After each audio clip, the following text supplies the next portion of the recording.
Mic check 1 2. It's the Y2K collector, and I'm wondering who won this Black Friday. Was it the retro collectors or was it the modern collectors of video games? And I know that there was a big outpouring of both sides um, during this season. It did feel slower to me, especially on the retro front. Many of you know that I went and just did a little bit of video game hunting. I went to a store that carries a little bit of both. And to be quite honest, there really wasn't any major crowds neither in the retro nor in the modern gaming sections. But there were a number of sales, there were a number of promotions. I saw Strictly Limited Run. They had some sales. Best Buy had some sales. And, I'm just kind of wondering who won. Who won when it came to just being able to snag up some of the best deals during this Black Friday season, and what are people, really collecting the most these days. Now, Modern Vintage Gamer, he put out a video the other day basically saying that, from his perspective, retro video game collecting is still on the rise. It's something that people are still getting involved in, people are still building their collections. And I do think that is true, but in the same video, he also said that he's noticed a big drop in people talking about their game room tours. I don't really see a lot of game room tours. I do still see a few pickup videos here and there. I do see people doing like their haul pickups and stuff like that, like their video game hauls and stuff.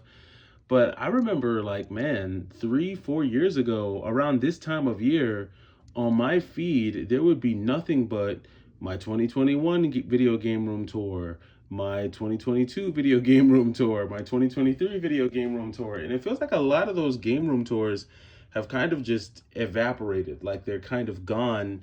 And people just aren't doing them anymore. And I guess to me, as someone who's been doing YouTube for years now and who's been a part of this gaming community and who has done game room tours, myself, I'm kind of wondering why that is. Now, in my case, I really don't have a large collection anymore. My collection has pretty much been reduced down to 2 shelves, if that. And so there's really no room for me to show you guys. I've done game room tours in the past, and if you want to go back and see what my game room used to look like, you could definitely go check that out. But that's the reason why I don't do a game room tour. But I know that there are still people who haven't sold their collections. They've still got big collections out there, and they just don't do the game room tours. Now, I know that collecting for modern consoles has been popular this year. I know a lot of people who were into retro who have just decided, what, they're annoyed with retro, they're tired of paying the high prices, they don't want to have to shell out a ton of money just to buy a few games. And so they've completely abandoned retro, and now they're pretty much going strictly for modern consoles. So PS5, Switch 2, and Xbox One. For some reason, people still really aren't into PlayStation 4. I don't get why PlayStation 4, it seems to me PlayStation 4 has kind of fallen below like Xbox and Xbox One these days when it comes to, people picking that stuff up. All you PS4 zealots, please don't come for me in the comments. I know there are diehard PS4 fans out there. I'm just giving you my little anecdotal experience from the interactions that I've had with game store owners, pawn shop owners, thrift stores, mom and pop shops.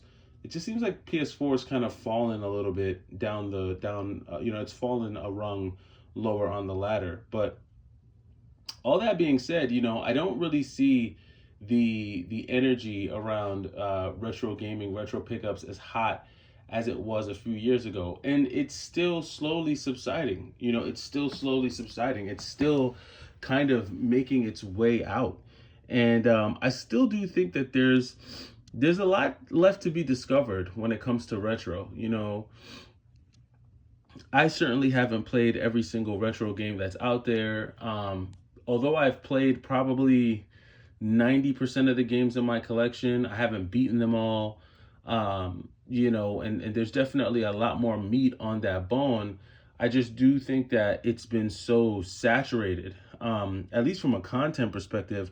I think it's been so saturated that people are probably kind of tired of the retro stuff, and I think people are more enthralled with some of the more modern stuff. And I don't know if people are over the PlayStation 5 already, because I know that there's still a lot of content around the PlayStation 5, but I just on my feed, I don't get as much content around that. And then you're always gonna have the Nintendo fan, like the Super Nintendo fans, like not Super Nintendo, but just Nintendo fans that are super enthused about all things Nintendo, whether it's the Switch 2, so on and so forth. And it just feels like everything is just regressing back to the mean, and that's okay. That's totally okay.